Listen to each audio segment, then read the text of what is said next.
Good morning, everybody. My name is Ørjan Nottveit. I'm the R&D Director of Radiocrafts, and I'm here today to present you the webinar called The Expert Guide to Picking the Best Wireless Technology for Your Use Case. Quite a long title, but it's actually one of my favorite subjects. I'm really looking forward to spending the next half hour or so together with you. I do appreciate that you're listening in. And I hope that this will give a very good and educational type webinar. I still see there are some popping in at the moment, but I think I will just start a bit slowly. So I have quite a bit to say, so I do not want to spend too much time waiting. So just some quick housekeeping rules. It will take about 30 minutes, the presentation today. Then we will have the 10 to 15 minute Q&A session afterwards. You can post questions in the window, chat window, while I am speaking. We will record this webinar and it will be available on our web page for viewing later. Also, it's good if you can present yourself in the chat window so you know a bit about who's listening in. So the agenda for today is kind of finding the right wireless technology for your application. So in the beginning, we'll talk about, starting on top, kind of what matters, what's important for you. Then we'll go through a checklist of all the questions you basically have to ask yourself about your system. And then also about the properties of the different technologies to consider. And then we will go through quite a bit of different technologies, both those offered by Radiocrafts and those not offered by Radiocrafts. And I will give as fair a comparison as I can. I'm of course influenced by the modules we sell, but I think this presentation is as fair as you will get them in the market today. So when you're choosing a technology, there's something which is kind of challenging for me to relate to, and that is the fact that it's a very complex thing because there's a lot of different elements to consider, as we will talk about later. So, and I do know that this is a bit difficult message to sell when it comes to complex. So you won't really get it to the masses, and that's why marketing typically would simplify this and say, okay, I have one technology which gives you 3-kilometer range and one which gives you 100-meter range. You choose. And that seems like a fair comparison, but of course there are much more complex reasoning behind these things. And that's what I'm trying to do in this webinar, to kind of go a bit deeper than those simplified comparisons. So the most important slide for today, what really matters, because we have a tendency, at least engineers, to look at technology as this is a cool technology or this is not a cool technology. But it doesn't really matter if it's a cool technology or if it's a 30-year-old technology. What only matters is, are you getting your products to the market so you can start making money? Are you having a sensible cost of your solution? And cost here is not a bill of material cost or a device cost. There's a total cost of the solution you have to keep in mind. So that has to do with device cost. How much does it take to make this device? How much does it basically how much does it cost to make it? Infrastructure cost. If you compare if you have to put up your own gateway, or if you, for instance, with cellular, you use the infrastructure which is there. Obviously, the infrastructure cost is much better for you as a user if you're using cellular. Of course, there is an infrastructure cost, and that you have to pay through a subscription cost. So that comes up if somebody else is kind of having the subscription, having the infrastructure for you. Maintenance cost, one of the most important one. If you have to visit each of your wireless nodes once per year to change a battery, at least that will be the biggest cost probably of all. So that's very important that you keep the network running for the amount of time that you need without having to visit them, either because you're doing a firmware upgrade or that you do on site or a battery change or whatever. Integrations, integrating this into a backend and things is also part of the cost, which can be very difficult if you then things the wrong way. If you want to extend your network in the future, you have to think about that as well. So maybe standards can help you there. In addition to the cost of the system you're making, you have to consider, does it deliver the insight or the data, whatever you call them, reliable and on time? And that's also critical. It has to do what you need it to do. It doesn't help to get a water leakage notice 1 week after the water started leaking. It's too late. And if you get a water leakage detector in your home, you don't want that to be like, no, it's 80% probability that you will get this message. That's simply not good enough. I wouldn't buy that system anyway. So you have to look at what is the data used for in a specific application. Some applications can handle packets coming the day after because it's used for invoicing. It's a very slow process. You don't have to have the usage within a certain second because your invoicing system uses days. So then you can have long latencies, and maybe also if you lose a packet there or two, then it will just be invoiced the next day. So no sweat really. So you have to consider the applications. Some require low latency and very high reliability. Some are not that critical. So this is the slide I want you to print out and put on the wall behind your desk, because this is the one I want you to have focus on for the rest of the presentation. Because we will kind of get back to this in different ways. But now more on a bit more on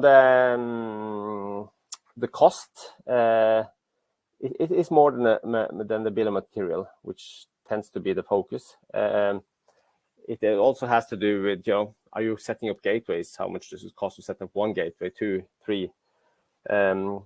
Also, the power to the gateway is and just the allowance to mount them. There's a famous project there in France where they compared wireless technologies for their gas meters, and in one technology, which is later referred to as WISE, proved that with 7 gateways they could cover a 5,000 people city. When the comparing technologies was using gateways and routers up to 200, and just the cost of getting allowance and the power to set up 200 gateways or / repeaters in a city was just killing the project for the other technologies. So you also have to have some sort of Ethernet or connections to this gateway. Also, the operational cost, as I talked about, the maintenance is very critical. Battery replacement is a very expensive procedure. Also, if you need to charge your battery every night, if you use chargeable batteries, that's also critical. Firmware over the air is, I guess, required these days because, again, going out and if your system is there for 5 or 10 years, it's a very high probability that either there will be some sort of application bug, or that you want to add new features over those 5 to 10 years. And having an on-site visit is, again, really, really costly.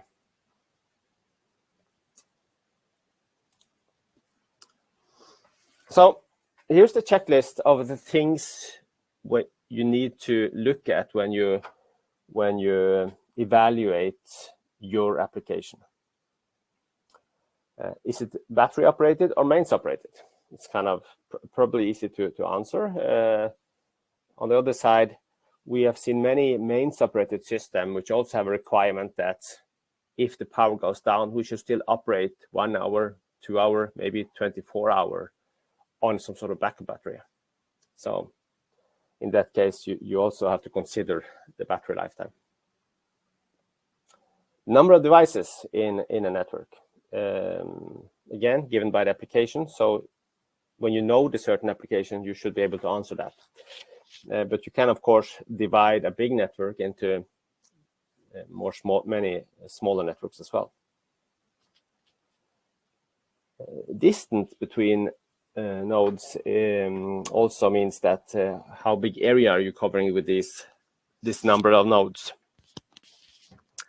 That also has to do with if you're covering a huge area and have 4 nodes, obviously a mesh technology is not the best way to go about it because you really can't make good mesh connections.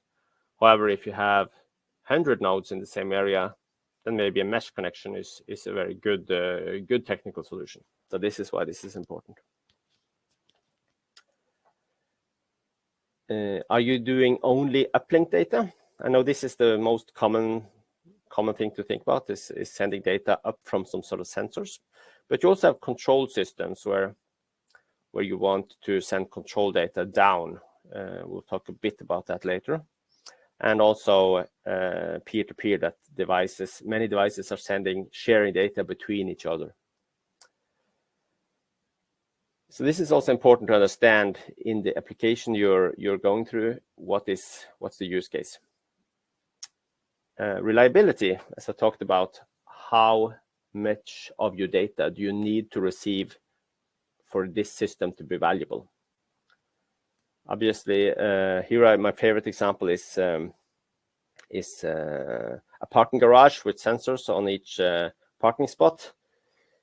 If you are presenting reliable data, so that there are 3 parking spaces available on the 4th floor, if that is inaccurate data, people will start to go up there. Oh no, there were no available because there was an update, but I missed the packet.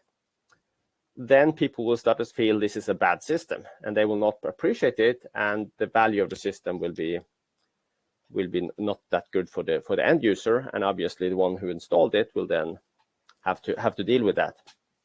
Security is kind of a default, but there is of course different layers of security from just the more basic encrypted stuff to more TLS based security, which you can have in the highest end system. Connection time. Connection time has to do with the fact that you have volatile networks, meaning that devices may be moving around a lot, and you don't really want to have connections to your parent or gateway or whatever that you need to update all the time, because it basically will drain your power. So you will basically you do want to stay asleep all the time, and you don't really want to have to do these connections. In a static system, normally connections isn't a problem because you do it once in the startup. Update time. How often is data sent? That's also important. If some processes that you're monitoring, like if you're sensing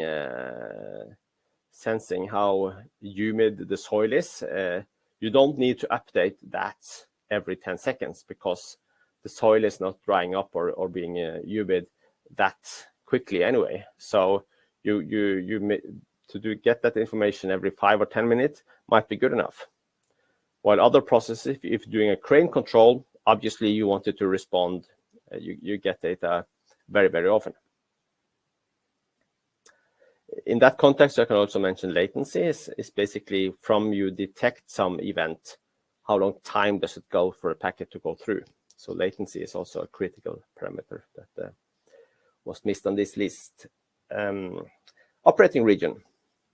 If you want to sell your product worldwide, you have to think about it.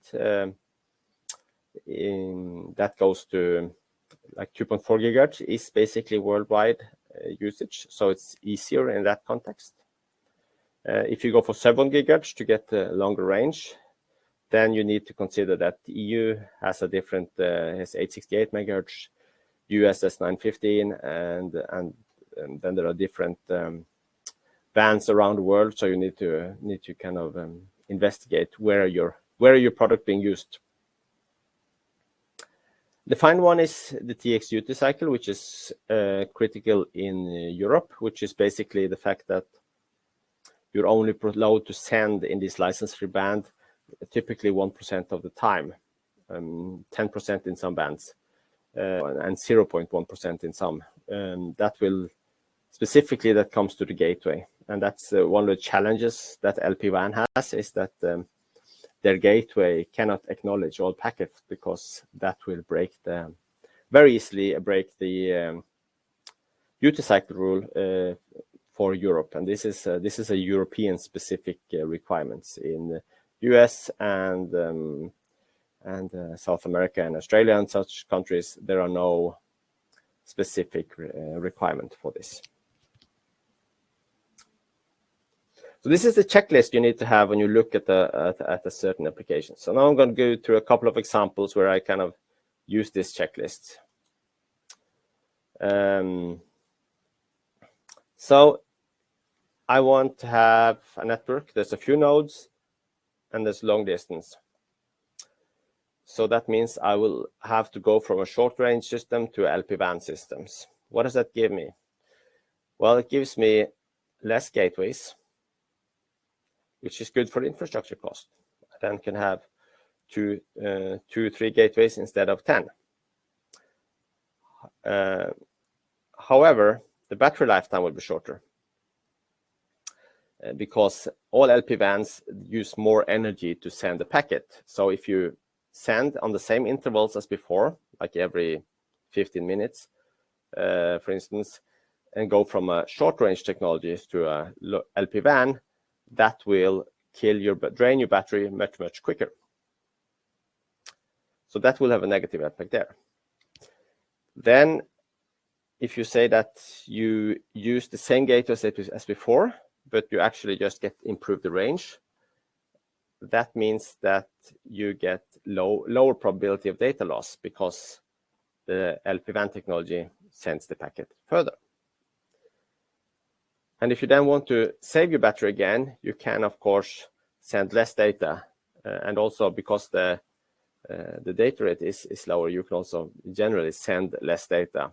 And therefore, that will also increase the latency of your discovering of getting new packets if they only sent every hour instead of 50 minutes.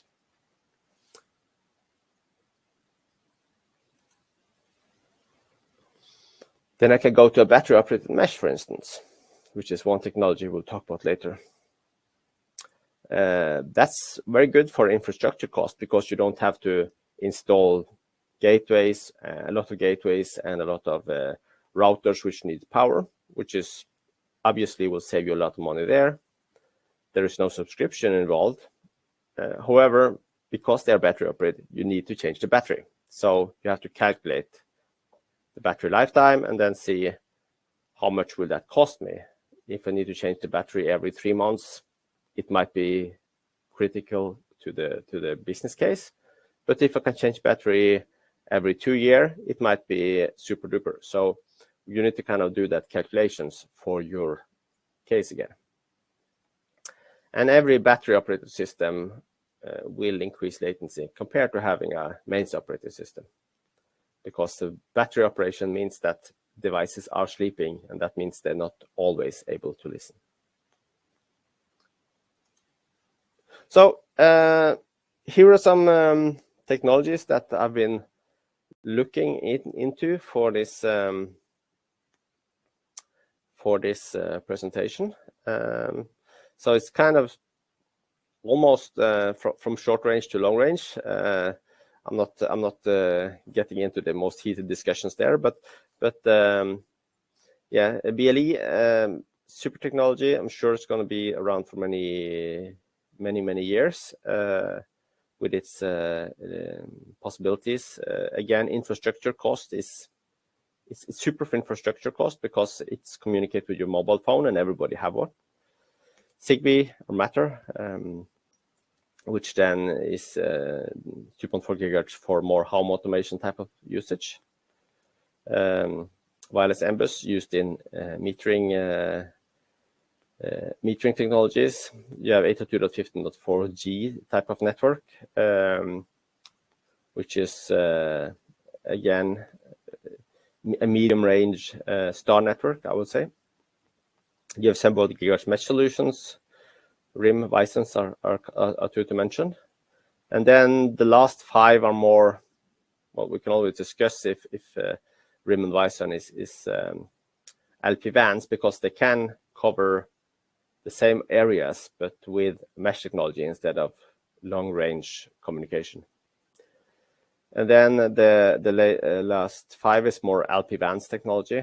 Wireless M-Bus at 169. Also, WISE is a related technology or name of a technology there. You have LoRaWAN at 868 to 915. You have MIOTY, which is a rather new technology. You have Sigfox and US Cellular. I will go a bit more through them in detail later.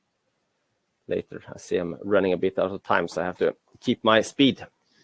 Yeah, you can also plot them like this. This is just showing a range and power consumption, and basically the trend is the more long range, the more power it uses in transmissions. Before going through the technologies one by one, I wanted to focus a bit on some of the challenges that can be considered. One is the downlink, which is often called is the forgotten operation, as I called it. So why is downlink critical? First of all, it adds quality of service, reliability, because then you can do acknowledge and retransmission. Because all wireless technology will lose packets. And if you don't have that acknowledge and retransmission, you don't really know how much data is coming to, how much of the packets are being delivered. Also, if you have control nodes, if you want to update some parameters to some local process, or if you just have a smart irrigation system where you want to tell them to turn on and off water, if you're controlling some load balancing with EV chargers, you want to make sure that one is taking down from 16 amps to 10 amps because there are more cars coming in, then you need to control devices, and then you need the downlink latency is critical. And of course, it's also needed for over-the-air updates, FOTA. This is normally a challenge in LPWANs because the gateway with 1,000 devices cannot acknowledge all, because it will violate, at least in Europe, with the duty cycle requirements. So Sigfox, LoRaWAN, MIOTY, and WISE, they're all uncomfortable with this. So it doesn't really matter which of them you use. Normally, mesh is better suited when you need to control system. Even with battery operated mesh, of course, you will add some latency with battery operation, but yeah, you will still be able to control without breaking the regulations. Yeah, this is also a factor we see and this is called related to risk more. So it's future-proofing, because IoT is a growing market over the last decade. So I've been now working in this industry for more than 20 years, and I've actually looked with my own eyes at the spectrum that is in this office, and I've seen that the background noise and the interferer and the other systems which are now being detectable in these offices have increased a lot over the last 10 to 15 years. For instance, I see that my 869.525 megahertz band, which is the high power band in Europe, I've seen it just put up a sniffer here with antenna. I see that it's basically being used more than 10% of the time. So that means it's not wrong. It's not that available anymore. Therefore, all new systems will have a high packet loss. No matter, they will experience noise at least. And it's popular these days with red alerts related to the climate. I also want to issue a red alert for the license-free bands because they are becoming really noisy, and you have to prepare for this. And the only technology which really has taken this into consideration is, of course, MIOTY.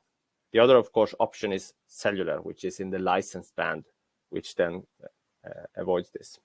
So MIOTY fixes this. The other way you could do it is to go with short-range communication like BLE, because then you can always control your environment, and the 2.4 gigahertz doesn't reach that far from the other interferers.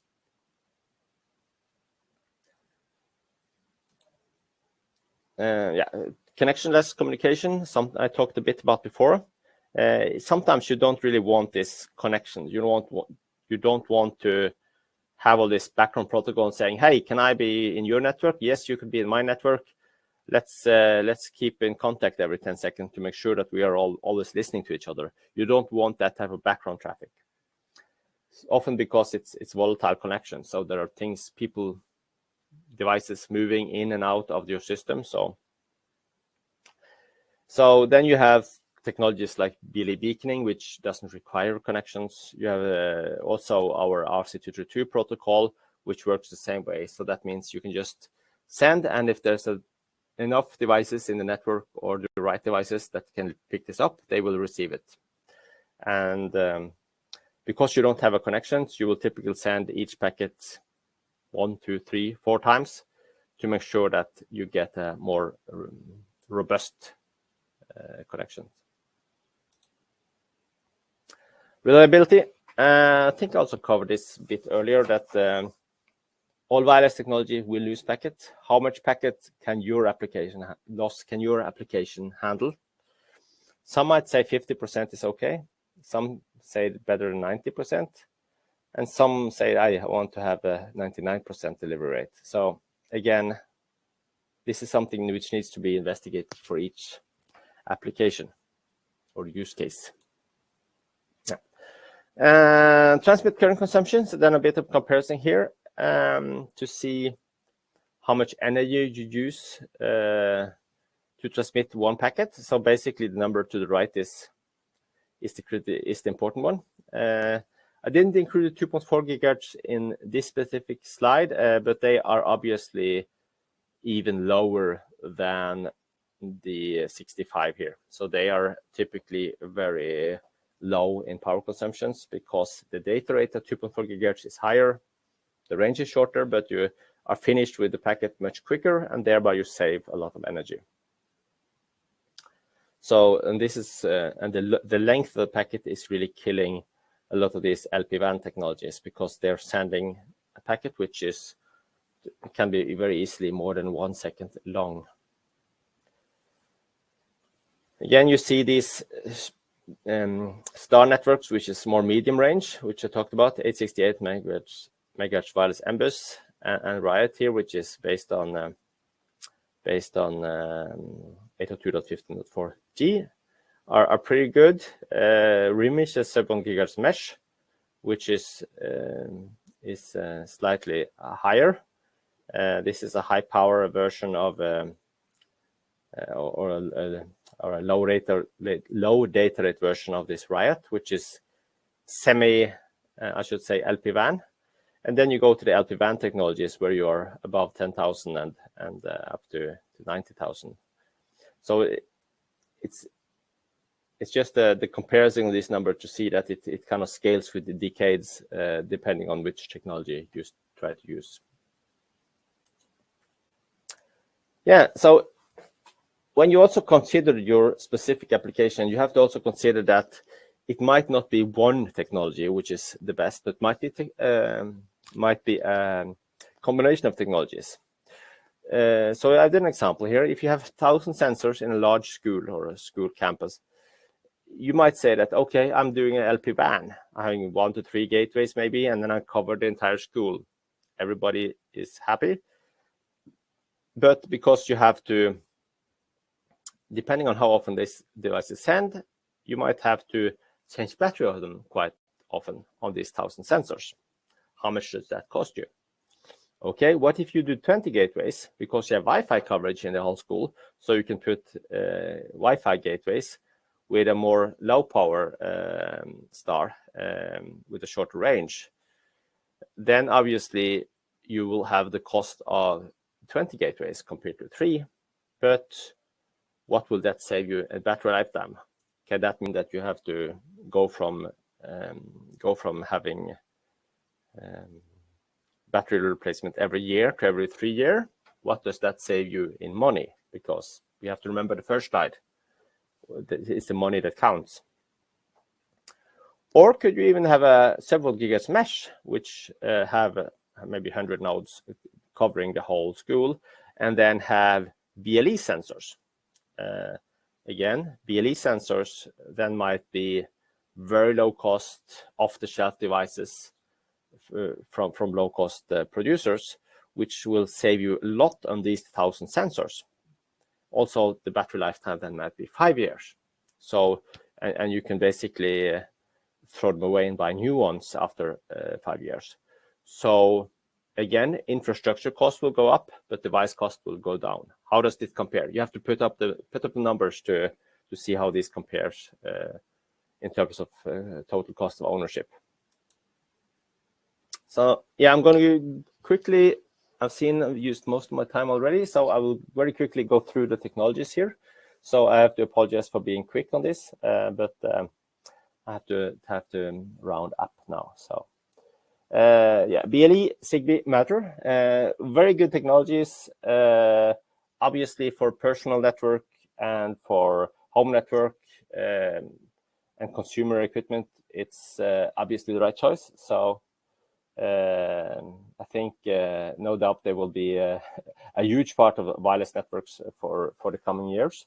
Okay, with mesh you can do extensions, but I don't really see the big successes, except of course ZigBee can do extensions in houses, like in homes, but having a large network with covering like large areas, then you start to get complex mesh issues, and the capacity is reduced. And so we have this called medium range star networks, which is wireless MBUS 868.IEEE 802.15.4 G star network. So it's kind of an intermediate solution, which a lot of time is the best because it can still be very power efficient. We have devices which can yeah, it will be maybe a decade lower power consumption than LPWANs. So you can, if you with LPWAN have 1 year battery lifetime, this might give you 10. So obviously a big advantage there, but you don't have the big range that you have in LPWAN. So it's a trade-off, but you still have longer range than 2.4 gigahertz. Then I'm going to LPWANs. 169 megahertz or VICE is, of course, has a superior range. It is best when you need these hard to reach places. That means that you have to penetrate the radio signal through brick walls, wood walls, or glass, or something like that. Then the low frequency really helps you. While the higher frequency, they're better at reflection. So more of the energy is reflected, but in lower frequencies, more of the radio energy is able to penetrate through the wall. It can also be used for large city networks, and country networks, but then you of course need to have a solid player who manage this network, like they do in France with Suez. 7 gigahertz mesh. It's kind of being more popular again over the last 3 or 4 years, I believe. It can allow for battery operated mesh, which is gives you low installation cost. You can have, with mesh, you can also have downlink, which with a control latency. Because you can have multiple hops, obviously you can use it as LPWAN and cover big areas. But if you only have a couple of devices in a huge area, then of course you have a challenge. With intelligent frequency hopping, we can do duty cycle up to, is it close to 40%, because we do follow the adaptive frequency agility concept, which is outlined in the RED regulative for Europe. So that's not necessary for all sub-1 GHz mesh, but it is for our RIIM network at least. It's high reliability because of many reasons. You can have 99.9% deliverable, the packets, and it supports over-the-air updates. LoRaWAN, also as a great technology. If I were to make a system and choosing off-the-shelf products and not making my own products, yeah, I might have chosen this because there is simply a lot of products available. I guess the LoRaWAN, Wi-Fi, and BLE has more products than the other technologies.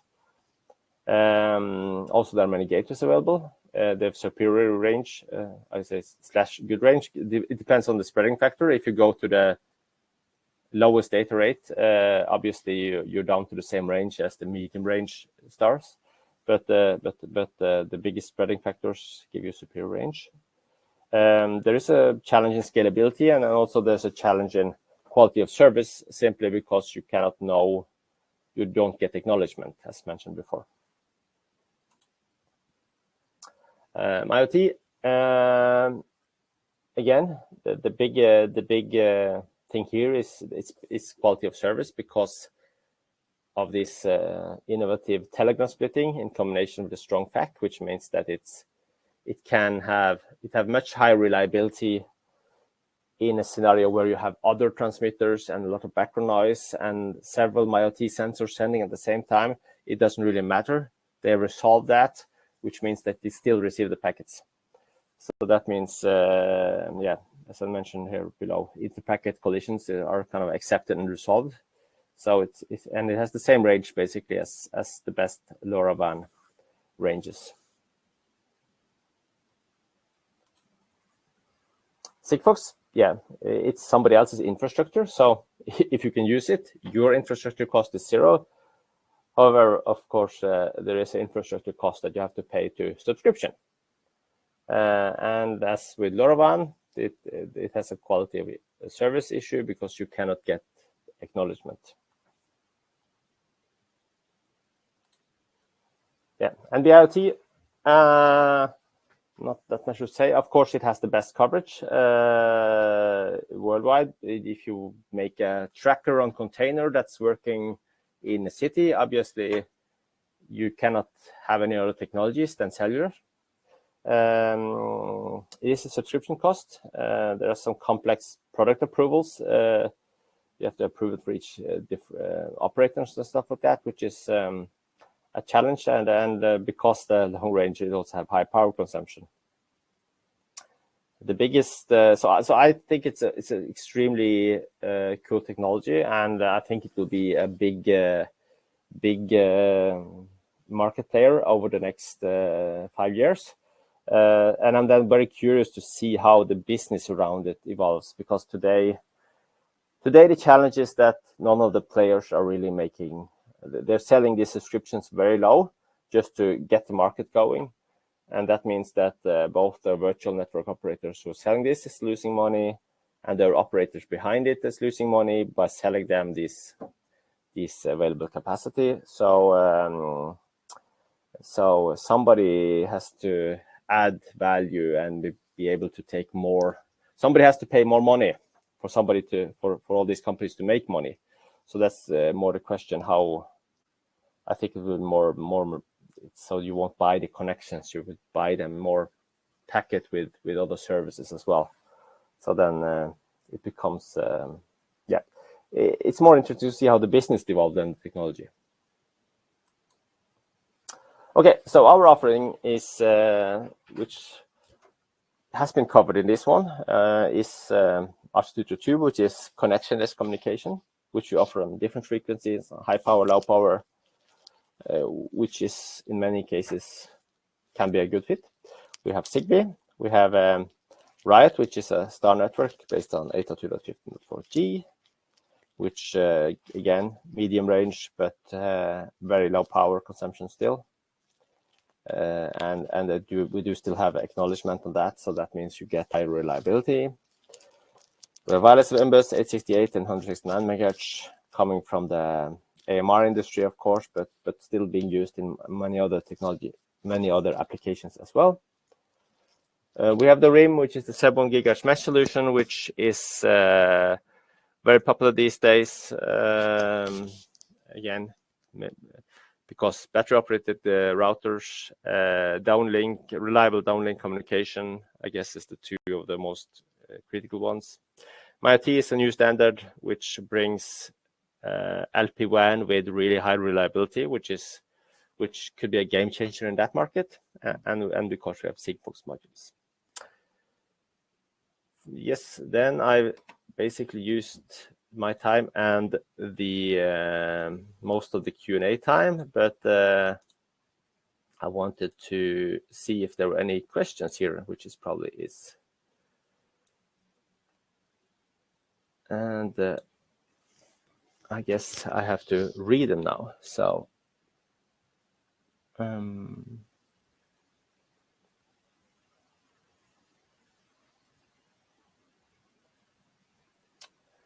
yeah, Magnus has a question. He's talked about wireless MBUS, which of course has a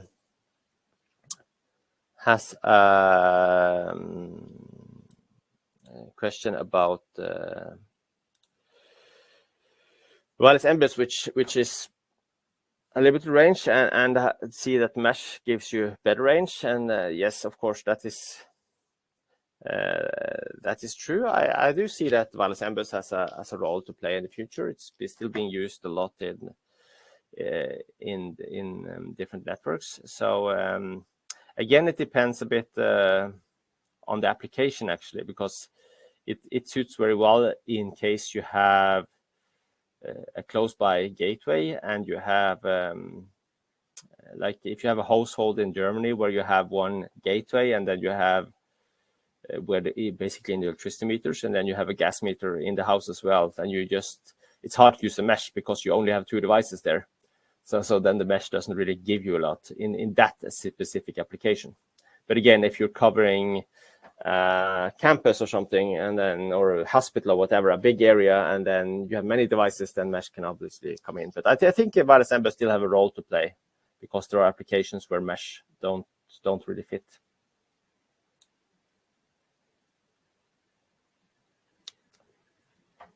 Tom has a question specifically about high power mesh module coming from Radiocrafts. We do have a high power mesh module in terms of the 18 RC 1882 high power or 92 high power RIIM, which is high power mesh networks. The module you're referring to there, 7040 high power tiny mesh, is basically end of life because of a component, and the challenge is that it can offer 27 dBm output power. That's not allowed in the general 433 MHz band in Europe. So there are just some local bands where this is allowed to use. So that means it has limited, I guess it's a 458 MHz in the UK and 458 MHz in UK and 444 MHz in the Nordics and stuff like that, which are smaller bands. At 423, you're not allowed to send more than 10 dBm output power. So you're for Europe, Tom. So you really can't use 27 dBm there. Let's see if there are any other questions further down.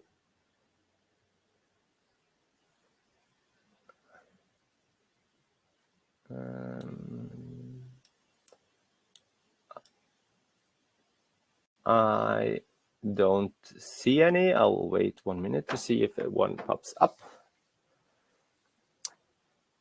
So I can start to round up in the meantime.